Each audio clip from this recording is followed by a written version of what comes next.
Bueno, qué alegría estar con ustedes en esta tarde. Pues muchísimas gracias por la invitación. De verdad, un verdadero gozo estar aquí en medio de ustedes. Eh, y bueno, el Señor ha estado tocando mi corazón, hablándome bastante sobre nuestra relación con el Espíritu Santo. Entonces, por eso quise compartir con ustedes un tema que empecé a dar en la asamblea. Sí, en la asamblea del viernes pasado empecé a tocar este tema, pero es que como el tiempo era cortico, lo di rapidito y no lo di completo y quisiera compartir con ustedes estas reflexiones que tienen que ver con nuestra relación con el Espíritu Santo. Eh, yo luego les paso el documento, de todo modo subí en internet con un código QR se puede descargar, eh, pero luego se les paso más bien el documento. Yo quiero invitar diciéndoles, dichosas hermanas, dichosas, celebremos, sintámonos contentas, ¿sí? Ustedes contentas, llenas de júbilo, porque es que Dios nos ha mirado con misericordia. Dios Todopoderoso, pues nos ha mirado con bondad y con misericordia, y aquí suceden cosas que uno, pues muchas veces se acostumbra, ¿no? Ya da como por sentado, bueno, sí, yo voy a misa. ¿A qué hora vamos a misa? Venga, vamos. Sí, pero espera, detente un momentico, ¿qué es ir a misa? O sea, comulgar con el cuerpo y la sangre de Cristo, ese Cristo que caminó en Jerusalén y en Israel en esa época trayendo palabras de salvación, sanando personas, y ese es el mismo con el que nosotros tenemos trato particular. Sintámonos felices que nosotros pudimos conocer esta verdad. Yo creo que estas son las cosas que nos pasaremos la eternidad meditando y dándole gracias a Dios porque actuó en nuestra vida. Pero por ahora nosotros tenemos que pedirle a Dios que nos dé la gracia. Quien nos va a recordar, quien quedó como encomendado de recordarnos la verdad del Evangelio es el Espíritu Santo. Jesús dijo, bueno, yo tengo que ir al Padre, pero les enviaré al Espíritu Santo. ¿Qué tareas le quedaron al Espíritu Santo que ustedes recuerden? De las que dijo Jesús. ¿Se acuerdan? Que Y nos iba a recordar todas las enseñanzas de él, todo lo que él había hecho. Eso es más que todo lo que yo me acuerdo. muy bien, nos iba a regalar sabiduría, les explicará todo lo que les he enseñado. ¿Qué más dijo el Jesús del Espíritu Santo por allá en Hechos de los Apóstoles? En el primer capítulo también hay una promesa muy bonita. Ahora la vamos a revisar. Y nos, sobre todo de esa emoción, ¿cierto?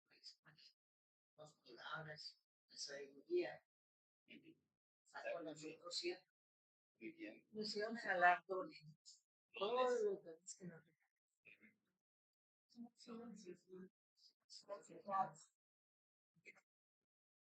Entonces,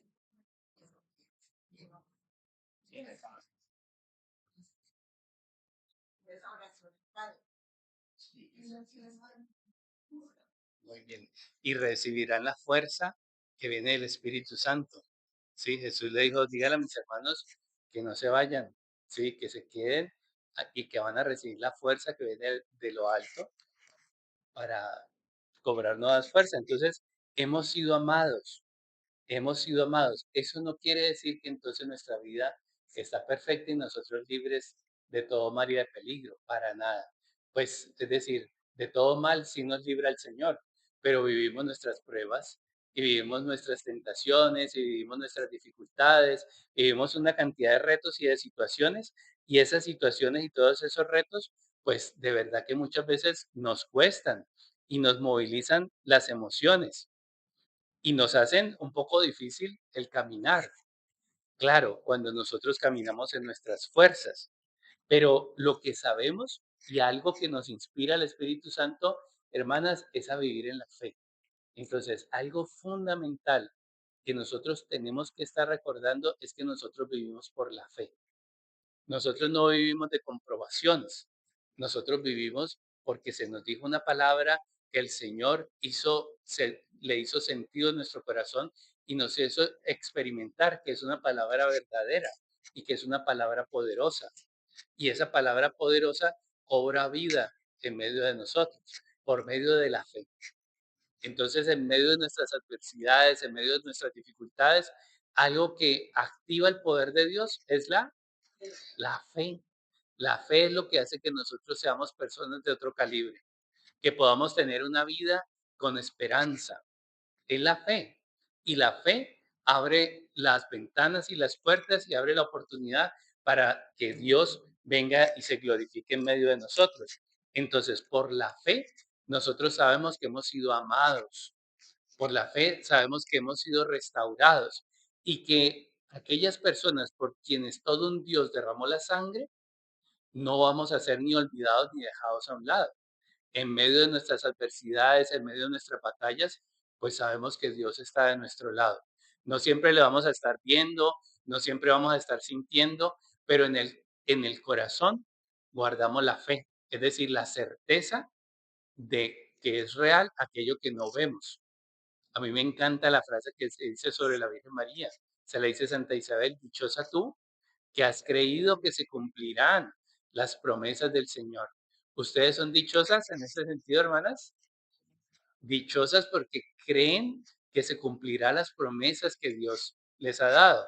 ¿Y cuándo es difícil creer que se cumplirán esas promesas? ¿En el tiempo de abundancia? ¿En el tiempo de paz? Pues ahí es, no hay mérito. Es en el momento oscuro, en el momento difícil, en donde tiene valor y ahí es donde la fe nos defiende.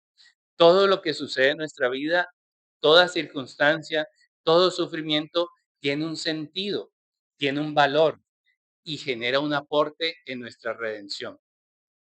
Hermanas, tendremos, lo sabemos por la revelación a través de los santos, incluso en la misma palabra, tendremos una corona de gloria. ¿Y esa corona de qué está hecha? ¿De qué está hecha la corona de gloria? De nuestras obras, de nuestros hechos, de nuestros actos, muy bien. Del sufrimiento, ¿sí? No sé si recuerdan la historia de San Maximiliano Kolbe, una historia fabulosa, se la recomiendo. Es un sacerdote que entregó su vida por un preso en Auschwitz, ¿sí? Que iban a sacrificar a un hombre de familia y dijo, no, yo soy sacerdote católico, yo voy. Cuando era niño, se le apareció la Virgen María y entonces el hombre era traviesísimo de niño, no se lo aguantaban. Hasta que un día la mamá ya llorando, le dijo, "Ay, ¿qué va a hacer de ti?" Y eso a él le quedó como impresionada, la impresión porque era una mamá muy amorosa y entonces él quedó, ¿qué va a hacer de mí? Y entonces se fue al oratorio a la Virgencita a decirle, madre, ¿qué va a hacer de mí? Pues como a pedir ayuda, entonces se le aparece la Virgen María y le ofrece, mira, quiero regalarte una corona, ¿cuál quieres? ¿Sí? No me acuerdo, los colores de la corona eran de dos colores, ¿sí? Pero una era la corona del martirio y otra era la corona de la virginidad. Y entonces él dijo, yo quiero las dos, ¿sí?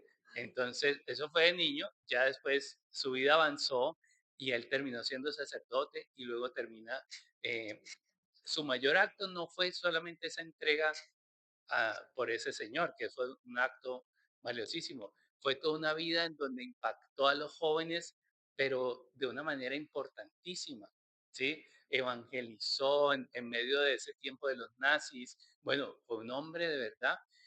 Todos esos hechos, todos esos actos son nuestra corona de gloria. Es decir, en la tierra, como la corona de espinas de Jesús, sufrimos por las adversidades, pero cuando las vivimos con fe, con paciencia, ofreciéndoselas al Señor, dándole gracias al Señor de su presencia en medio de nosotros, a pesar de que nosotros no vemos, pues eso se convierte en santidad y nuestro sufrimiento se convierte en oportunidades de salvación para otros cuando nosotros ofrecemos ese sufrimiento. Esa es nuestra corona. Entonces, en ese futuro eterno, pues estaremos dichosos de haber pasado por lo que pasamos de una manera que nos alcanzará esa gloria. Eso es lo que nosotros los católicos creemos. Por eso pensamos que cada circunstancia, que cada momento de la vida, pues es una invitación de Dios para fortalecernos. Es una invitación de Dios y un llamado de Dios para fortalecernos en la fe que es la que hace que entonces en nosotros se obren los milagros. ¿Qué es lo que sucede en nosotros cuando le decimos sí al Señor y cuando le creemos? Entonces, ¿será que alguien que tiene fe dice maldiciones? ¿Se queja? ¿Es quejumbroso de la vida? ¡Ah! Malaya sea este día que me pasó esto. No, cuando está lleno de Dios, entonces uno agradece, uno alaba, uno paga el precio del sufrimiento, sirve, acoge con amor. En las obras de Dios comienzan a tener cuna en uno. Y esas obras de Dios en uno luego se van reflejando en los demás. Entonces, así por medio de la vivencia de esa vida espiritual en nosotros, entonces se proyecta sobre el mundo la luz de Dios. ¿Cómo nos da testimonio cuando nosotros vemos a los hermanos que a pesar de sus situaciones se mantienen en la fe, que a pesar de sus adversidades alaban al Señor, que a pesar de lo que estén viviendo, pues no dejan de orar y de proclamar la palabra? Eso nos edifica. En ellos, como en el corazón de la Virgen María, la palabra se encarna y nos da un testimonio. Nosotros estamos llamados a vivir lo mismo. Con la ayuda de Dios, nosotros estamos llamados a que nuestra vida se convierta verdaderamente en una ofrenda. Y es lo que dice San Pablo en la palabra. Dice, hermanos, pues los exhorto a que por la misericordia de Dios entreguen sus cuerpos como una ofrenda viva, para que nosotros nos convirtamos como en piedras espirituales de ese templo espiritual. Aquí en el mundo, aquí en el mundo se necesita luz. ¿Cuántas veces un consejo de ustedes no guía a los hijos hacia la fe? ¿Cuántas veces los hijos no logran quebrantarse y decir, uy, mi mamá, toda esa constancia, todo ese esfuerzo, toda esa perseverancia? Y eso hace que los hijos muchas veces aterricemos y agarremos valores.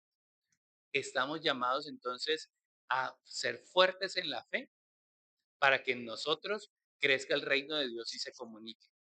Hay veces uno esperaría, pues, o pensaría que uno comunica el reino de Dios cuando sale a evangelizar, a predicar, pero muchas veces en el silencio de la casa y del cuarto de uno.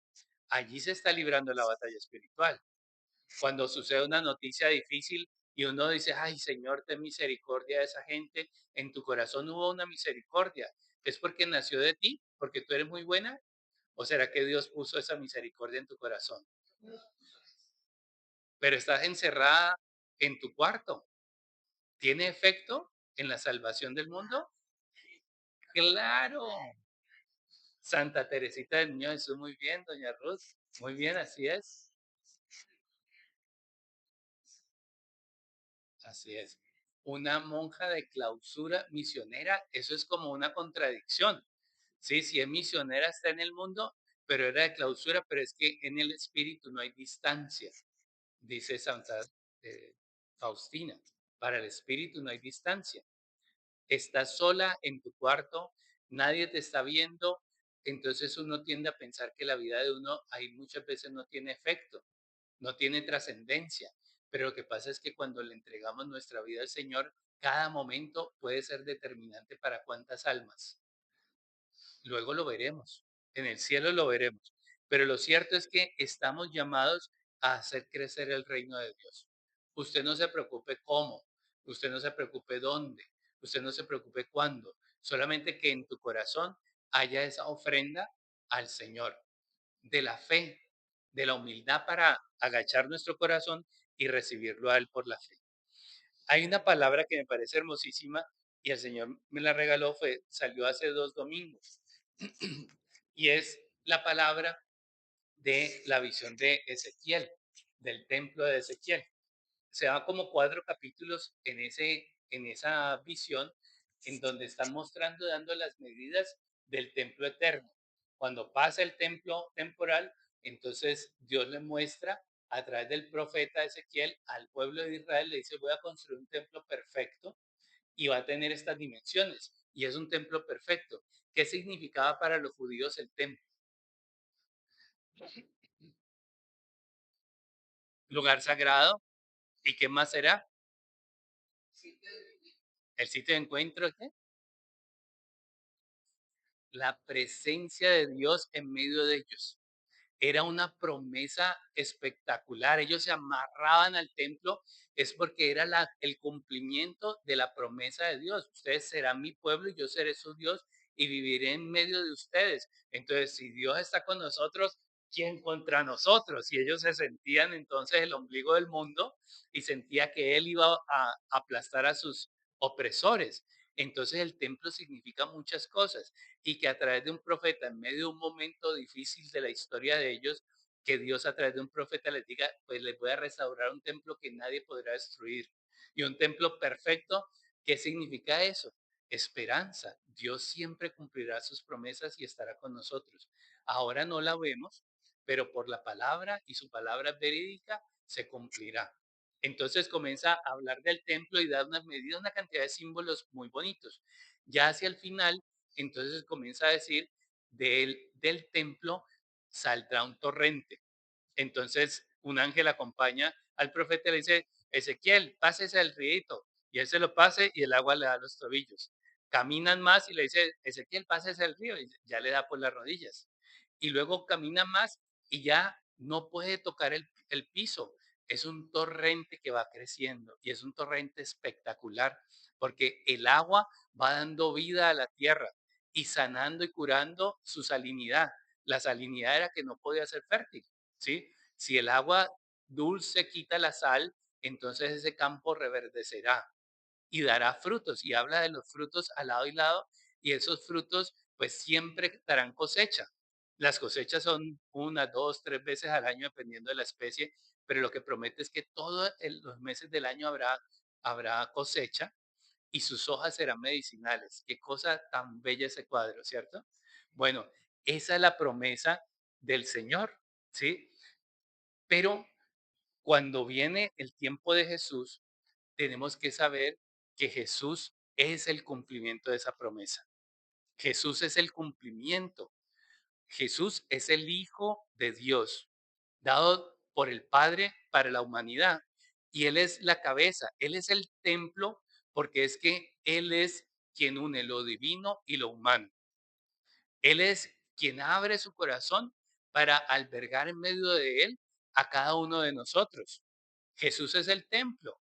Y entonces hay un evangelio en donde Jesús le dice a los fariseos, ellos le critican y le dicen, ¿usted por qué predica? ¿Qué signo nos das para que creamos en vos? Y él dice, pues derriben este templo y lo reconstruiré en 3 días. Y ellos dicen, 46 años tomó a nuestros antepasados construir eso y usted lo va a reparar en 3 días. Venga a ver, ¿sí? Pero dice allí la palabra, él habla del templo de su cuerpo. ¿Sí? Él es el nuevo templo y de ese templo nacimos nosotros por medio del bautismo. De su corazón abierto por la lanza brota ese manantial. Es el manantial de la misericordia, a través del cual nuestros pecados fueron lavados. Nosotros fuimos lavados y purificados por el agua y la sangre de su costado. Y ahora este río está hecho para irse al mundo y para restaurar la salud del mundo, para traer vida espiritual, para traer salud, para traer otra vez esa vida divina a quienes lo habíamos perdido. Entonces es muy importante entender que ese manantial de vida, que es el corazón de Jesús, pues fluye en gracia. ¿Y qué es lo que fluye? Pues fluyó el agua y la sangre, pero luego fluye el Espíritu Santo. Tengo que subir al Padre y Él les enviará al Espíritu. Y ese Espíritu ahora viaja a través de nosotros. ¿Quiénes somos el cauce de ese río? El corazón de Jesús sigue fluyendo y sigue manando a través de todas las generaciones a lo largo de la historia. ¿Cuál es el cauce de ese manantial? Pues son nuestros corazones, son nuestras vidas. Cuando llega la gracia a ti y tú te vas a la casa y la compartes, cuando llega esa gracia a ti, tú te vas donde los vecinos, donde el trabajo, la gente y compartes, pues ahí está fluyendo la gracia del río de Dios. Cuando tú estás en tu cuarto y comienzas a orar por la gente, está fluyendo el poder de la gracia. El poder del Espíritu de Dios está fluyendo a través de ti. ¿Cómo sería feliz nuestra vida si nosotros le pidiéramos a Dios esa gracia de ser esos canales bien limpios, transparentes, porque llega a nosotros la gracia, pero si nosotros le ponemos escombros, si nosotros atrapamos la gracia, y digo yo para mí solito, sí, y no comparto la palabra, o si lo que comparto es mi grito, mi enojo, mi regaño, en lugar de compartir, pues caramba, qué pesar, porque ahí limitamos ese flujo. Pero si por la gracia de Dios y por la fe nuestra, nosotros nos vamos transformando y crecemos en esa conversión y crecemos en la vida de las virtudes, entonces el Espíritu puede obrar por medio de nosotros. Tenemos que suplicarle a Dios que nos dé esa gracia. Tenemos que suplicarle al Señor que en nosotros, de verdad, Él haga cuna y nido, ¿sí? Que este corazón sea como una pequeña capillita, así como del Santísimo, en donde Él venga y se sienta contento, esté tranquilo y comience a predicar y comience a sanar y comience a obrar. ¿Cómo seríamos de felices si nosotros pudiéramos unirnos verdaderamente a esa voluntad de Dios? Porque eso es lo que Él quiere, que en donde estemos, en el lugar que estemos, de verdad estemos comunicando esa luz y ese poder que viene de Él. Lo bueno es que algo que nos da paz y que nos ayuda a comprender esta obra de Dios es que esto no depende de nosotros, gracias a Dios, ¿sí? Porque nuestro corazón no posee en sí mismo al amor, el amor se nos es dado por Dios. Entonces en nosotros no hay tal de poder tomar unas buenas decisiones, de poder dar ese amor que Él nos está dando. Es solamente la acción del Espíritu. Es solamente la acción del Espíritu. Entonces, ustedes quieren ser transportadoras de esa vida y de esa salud de Dios. Únanse al Espíritu Santo. Hagámonos muy amigos del Espíritu Santo. Oremos y acerquémonos al Espíritu Santo para conocer de Él, para dejar que Él obre, para dejar que nos cure el oído y que nos cure el corazón para nosotros poder recibir su luz.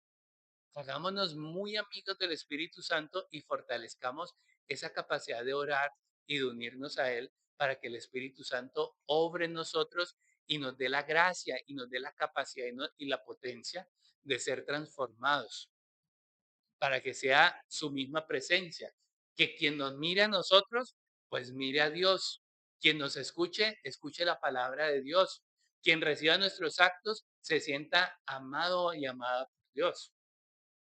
Imposible para los hombres, pero posible para Dios, para quien no hay límite. El único límite de Dios, ¿cuál será? ¿Cuál creen que sea?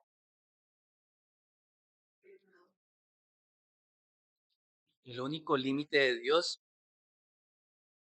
es la voluntad del ser humano. Es la voluntad del ser humano. Ya te dije. ¿Se lo pongo aquí? La, la voluntad del ser humano, porque es su voluntad que tengamos voluntad.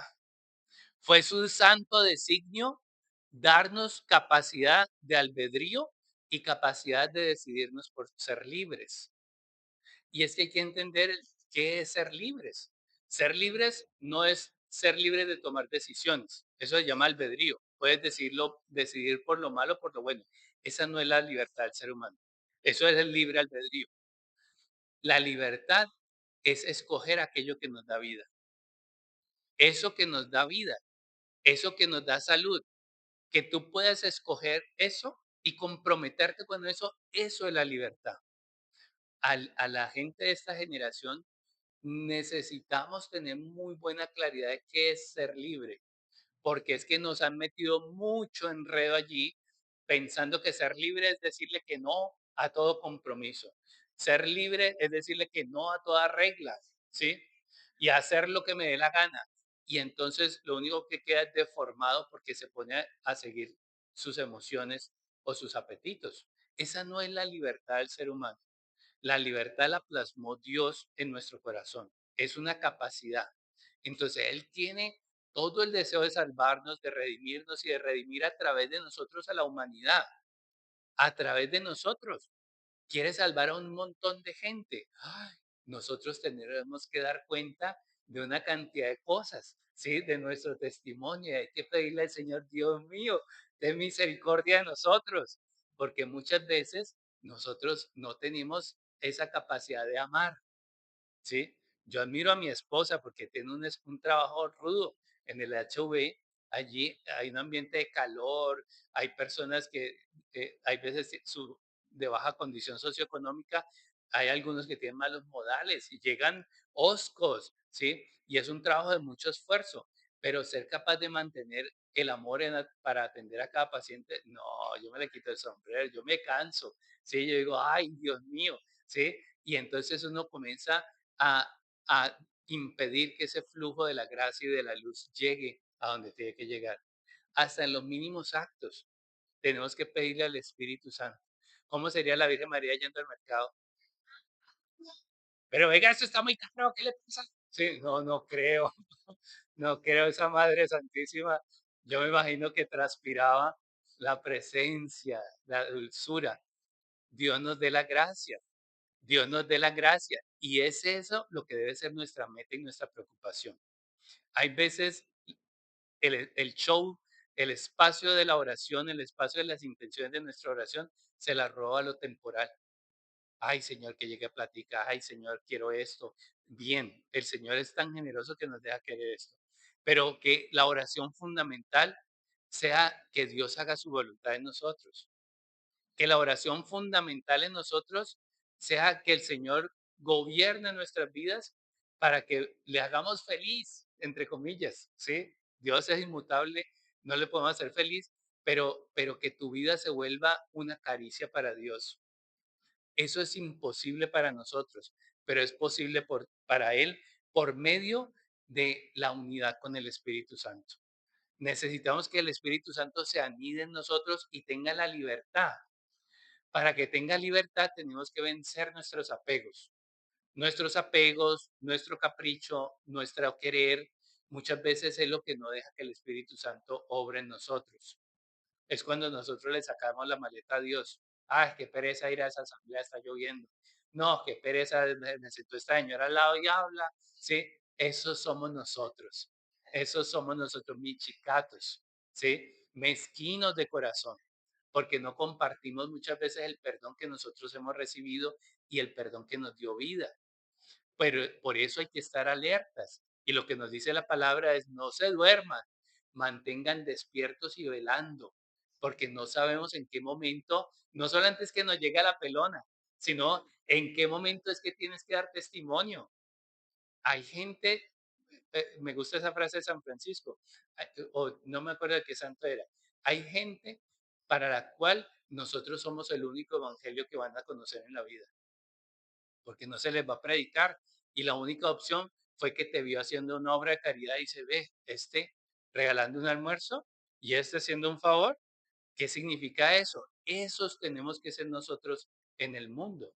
Muchas veces, pues les recuerdo lo que dice Sor Faustina, eh, de lo que le dijo Jesús sobre las obras de misericordia. Son tres. La primera, la más poderosa, y es orar. Siempre podemos orar por las otras personas. La segunda es el consejo. Siempre podemos dar el consejo y comunicar la palabra y comunicar la luz, es comunicar al Espíritu Santo, ¿sí? Las luces del Espíritu Santo. Y el tercero es la obra, ¿sí? La obra concreta con el que podemos hacer. Entonces, del Espíritu Santo, pues hermanas, nosotros podemos participar. ¿Cómo? Clamemos, llamemos, como la ovejita perdida, ¡me! Ven, como la ovejita perdida, llore, ¿sí? Pidamos al Espíritu Santo y clamemos. Y luego cuando el Señor nos responda, pues pidámosle la gracia del ascetismo, ser ascetas, es decir, liberarnos un poco el ascetismo, ¿sí? Ser ascetas con S, sí. Ser ascetas, creo que es ese. El ascetismo es el poder vivir libre de corazón, vivir libre de los apegos, ir soltando la tierra. Esto se lo comerán los gusanos, ¿para qué nos apegamos tanto?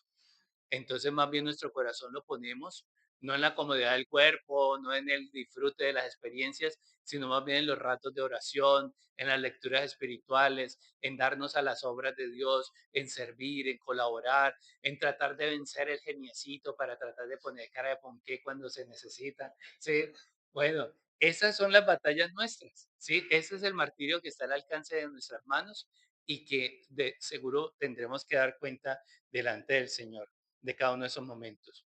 Entonces, aquí hay unas palabras que me parecen hermosísimas y ahora lo último les voy a proponer un tallercito para que meditemos sobre las palabras que el Señor nos ha dado para ir comprendiendo esa gracia del Espíritu Santo. La primera está aquí en 2 Corintios 3. Dice así, y todos nosotros que con el rostro descubierto reflejamos como en un espejo la gloria del Señor, somos transformados a su semejanza con más y más gloria por la acción del Espíritu del Señor. Palabra de Dios. Entonces hay que entender que esto es un proceso. Esa palabra es muy bonita, ojalá la repasen, se lean todo el capítulo 3 de Corintios 2. Está hablando de Moisés. Y está hablando de cómo Moisés, cuando iba a la tienda y volvía, le tocaba ponerse un velo porque su cara brillaba y el brillo era difícil de ver para la gente, entonces le tocaba ponerse un velo. Perdón. Entonces, no, tranquila, ya se me pasa. Entonces, allí comienza San Pablo a decir, nosotros estamos llamados a lo mismo, es decir, a llenarnos de la presencia de Dios. Qué dulce es conocer a un santo, ¿sí o no? Es decir, conocer a una persona de oración es como agradable, este no regaña tanto, este es como chévere, ¿sí? Es agradable. ¿Se acuerdan de Rafa? Que siempre saludaba con una sonrisa, hola, ¿sí? Bueno, la bondad que se derrama a través de los gestos, es algo que tenemos que trabajar, porque es que muchas veces caemos en contradicción. Oramos y salimos con cara de puño, ¿sí?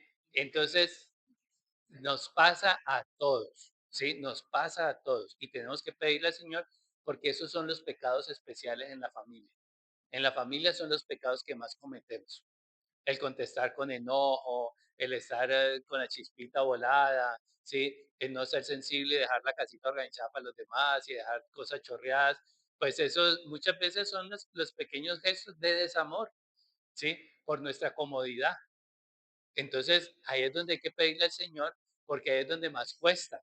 Si a uno le dicen, venga, hágame este favor, uno hermano de la comunidad, venga, sí, no, claro, el servicio. Pero cuando se trata de tener esos pequeños gestos también en la casa, pues muchas veces nos cuesta. Glorita Dios te pague. Muchas gracias. Entonces, hay que entender que esto es un proceso. ¿Cómo estaremos en el proceso? ¿Es un proceso corto o largo? Ujú. Es un proceso de toda la vida.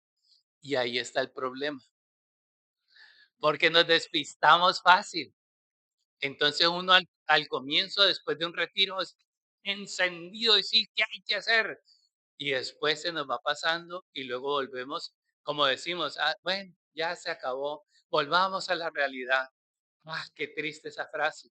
Esa frase es triste, ¿cómo así? Pues sí, y es que el retiro no hace parte de tu realidad. Claro, pero es entendible. Estamos en el curubito y como dijo San Pedro, qué bueno es estar aquí. Pero ahí es donde tenemos que llevar a la vida cotidiana. Nuestra batalla está en la vida cotidiana, en los días monótonos. Ahí a nosotros los laicos, nosotros que somos los que vamos ahí en el caminito de Dios, los días normales, esos son nuestra batalla. Es por eso por los que tenemos que pedirle a Dios, porque allí es donde tiene que haber el reino de Dios, todos los días, en la constancia, en las pequeñas cosas de la vida cotidiana. Entonces, en esas pequeñas cosas, pues hay que pedirle al Señor que nos vaya inundando de amor. Y amor de ese calibre, de calibre finito, de calibre chiquitico, ¿sí? Traerle una agüita al expositor, ¿sí? Eso es un gesto de amor. Los pequeños gestos, pues son los que marcan la memoria de los hermanos.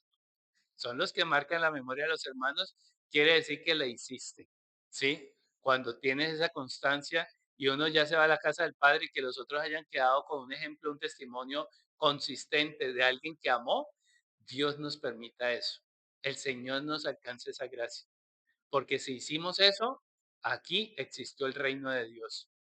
El reino de Dios es de lo pequeño, porque como Él vino fue a redimir la humanidad, es nuestra humanidad elevada en el espíritu. Esa es la meta de Dios con nosotros.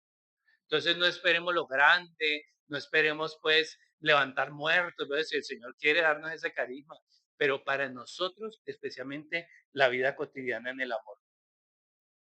Entonces, ese proceso de convertirnos en el amor, porque esa es la nueva ley. La nueva ley, la ley del Espíritu Santo, es la ley del amor. Entonces, me encanta esta palabra que está en Ezequiel. Les daré un corazón nuevo y pondré dentro de ustedes un espíritu nuevo. Quitaré de su carne ese corazón de piedra y les daré un corazón de carne. Pondré dentro de ustedes mi espíritu y haré que caminen según mis mandamientos, que observen mis leyes y que las pongan en práctica. Palabra de Dios. Entonces, miren las últimas dos líneas y las primeras y las dos últimas. Les daré un corazón nuevo, pondré dentro de ustedes un espíritu nuevo, para que observen mis mandamientos, observen mis leyes y las pongan en práctica. Ay, ¿cómo así? El corazón, la ley, ¿esos no son opuestos? Si uno hace lo que quiere, entonces no es la ley, porque la ley es como fría, ¿sí? Lo que pasa es que en esta palabra, en esta promesa, el Señor está sanando lo que le pasó a los judíos en esa primera alianza, porque fue un mandato que les dijo, aquí está la ley, háganla. Y entonces el ser humano que somos nosotros comenzamos a hacerla y conforme la hicimos, nos sentimos y nos llenamos de orgullo, nos sentimos los buenos, nosotros los buenos. Entonces nosotros despotricamos, esos que no cumplen, esos lejanos de Dios, esos somos nosotros. El evangelio es un evangelio del amor, no de la moral. La moral es una consecuencia obvia, sí, claro, como amamos al Señor y queremos hacerle feliz, es decir, responderle, por eso modificamos nuestro comportamiento. El efecto es la moral, es decir, lo bueno. Pero hay veces trocamos esto y nos devolvemos a esa primera ley en donde era la obediencia a rajatabla, que era la crítica que Jesús le hacía a los fariseos. Ustedes ponen cargas pesadas sobre la gente y no están dispuestos a moverlas con un dedo, porque les pusieron obligaciones. De los 10 mandamientos se inventaron como 620 normas. Entonces, lo que era una ley espiritual la convertimos en una ley carnal para marcar clases sociales. Nosotros los buenos, ustedes los malos. Por eso Dios dijo, caramba, este ser humano tiene talento para embarrarla. Entonces, ¿sabe qué? Les daré un espíritu nuevo. Ya no será en nuestra mente, ya no será un llamado externo, es algo que brota de adentro para afuera. Es el deseo de amar bien. Es eso lo que se vuelve la nueva ley. Eso es lo que tiene que suceder con nosotros. Pedirle al Espíritu Santo para que el Espíritu Santo nos dé la sabiduría. La palabra sabiduría es una palabra muy bonita, porque la raíz viene de la misma palabra que dice sabor, porque es una cosa de disfrute, es decir, de poder palpar lo que es agradable y lo que es desagradable. La sabiduría es el saber escoger en la vida cotidiana aquello que es grato a Dios y aquello que no, aquello que es bello, aquello que es bueno y perfecto. Eso es lo que es grato para el Señor. Si el Espíritu Santo vive en nosotros, pues nosotros tenemos que poder palpar esa diferencia. Cuando el Espíritu vive en nosotros, entonces nuestra vida tiende hacia Él, ¿sí? Cuando el Espíritu Santo crece en nosotros, acordémonos de Romanos 12, cuando San Pablo decía, ay, este micrófono se acabó, perdón un momentico. Cuando San Pablo decía, eh, perdón que me desconcentró esto, voy a cambiar el micrófono.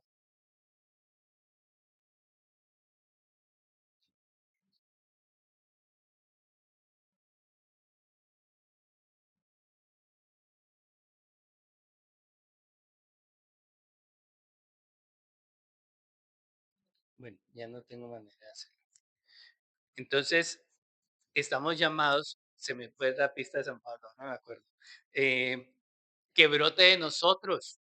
Entonces, esa fuente del amor, eso lo puede hacer solamente el Espíritu Santo en nosotros.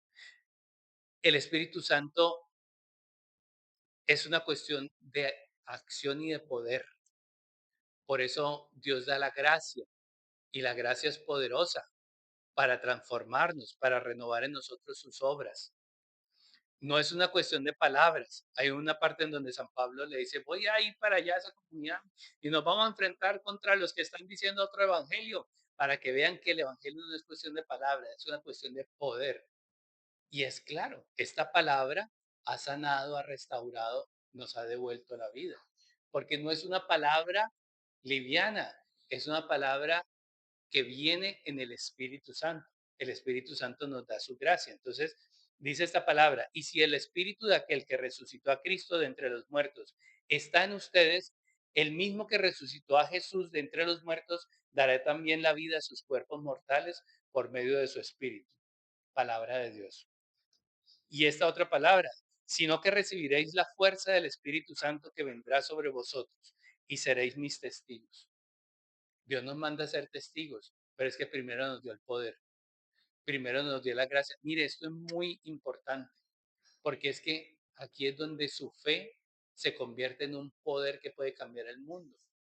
La fe, la fe deja que el espíritu actúe y el espíritu es debilucho, flaquito, incapaz, o es todo lo contrario. El espíritu es todopoderoso, es todopoderoso. Entonces lo que tenemos que hacer es orar y suplicar al Señor.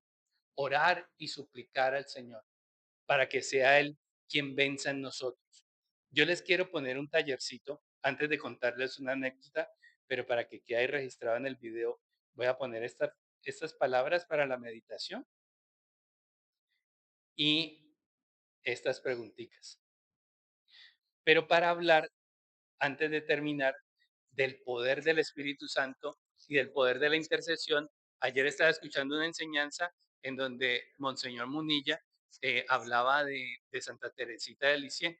Entonces, ella estaba en ese camino de crecer espiritualmente y de comprobar, pues si Dios me puso un deseo, pues no es para dejarme colgada de la brocha, quiere decir que se va a cumplir. Y entonces le está enseñando, el Señor le está enseñando sobre la oración. Entonces escucha de un señor que cometió una serie de asesinatos terribles y lo apresó